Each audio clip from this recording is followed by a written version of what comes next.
রমজান মোবারক। প্রতিদিনের ইফতারিতে আজকে আছে মাল্টা আমের শরবত।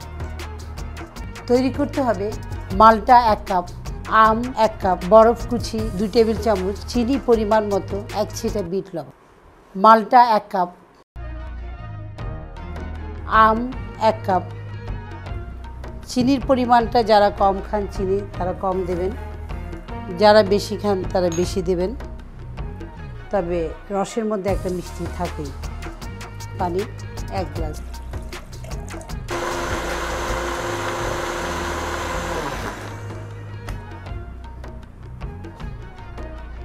তৈরি হয়ে গেল।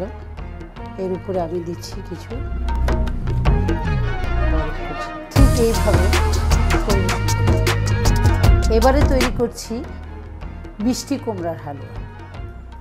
তৈরি করতে যা যা লাগছে: পাকা মিষ্টি কুমড়া স্লাইস 5 কাপ, ছোট বান 2টি, ঘন তরল দুধ 1 গ্লাস, ডিম 2টি, গুঁড়ো দুধ আধা কাপ, তেজপাতা 2টি, এলাচি দারচিনি 2টি করে, জর্দার রং 1 ছিটা, লবণ 1 ছিটা, কিশমিশ 1 টেবিল চামচ, গাওয়া ঘি 1 টেবিল চামচ, পেস্তা বাদাম কুচি পরিমাণ মতো।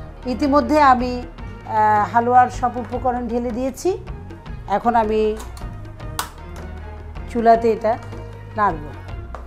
খুব সুন্দর করে টাইট করে নাড়তে হয়। এটা আসলে দুধ দিয়ে প্রথমে আমি স্লাইস করা মিষ্টি কুমড়াকে ভালো করে সিদ্ধ করে পিষে ফেলেছি, মানে ঘুটে ফেলেছি। ঘুটে তারপরে এখানে ঘি দিয়ে বাকি উপকরণ ঢেলে এটা এখন আমাকে তৈরি করতে হচ্ছে। সবজিতে এমনি একটু পানি বের হয়। এটি যদি যত নাড়তে থাকবেন, চুলার আঁচটা বাড়িয়ে একটু নাড়লে খুব তাড়াতাড়ি পানিটা টেনে আসবে, দুধটা টেনে আসবে। হ্যাঁ, একদম টেনে গেছে। আমি চুলাটা বন্ধ করছি। এবার আমরা এইভাবে ঢেলে নেব।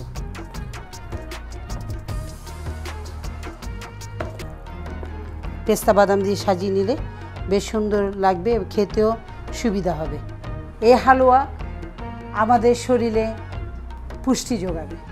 আম মাল্টার শরবত, মিষ্টি কুমড়ার হালুয়া, এর পুষ্টি গুণাগুণ কী আছে? আমরা সরাসরি যাচ্ছি হাসিনা আপা লিপির কাছে। আম আমাদের দেশীয় ফল এবং প্রচুর ভিটামিন এ আছে তাতে, যা আমাদের রোগ প্রতিরোধ করে এবং ভিটামিন এর অভাবজনিত সমস্যাগুলো দূর করে সুস্থ রাখে। পাশাপাশি যে মালটা যোগ হয়েছে তাতে ভিটামিন সি আছে, আমাদের রোগ প্রতিরোধ ক্ষমতাকে বাড়িয়ে দেয়। সেই সাথে আমরা আরেকটি খাবার দেখেছি, মিষ্টি কুমড়ার হালুয়া। আমরা জানি যে মিষ্টি কুমড়া ভিটামিন এ ভরপুর, কিন্তু এটুকুন জানি না যে 100 গ্রাম মিষ্টি কুমড়াতে ভিটামিন এ যা পরিমাণ আছে অবিশ্বাস্য 7200 মাইক্রোগ্রাম ভিটামিন এ পাওয়া যায়।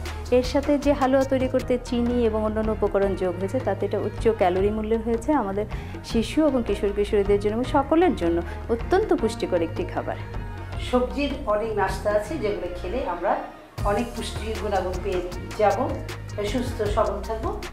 আজকের মতো বিদায় নিচ্ছি। আল্লাহ হাফেজ।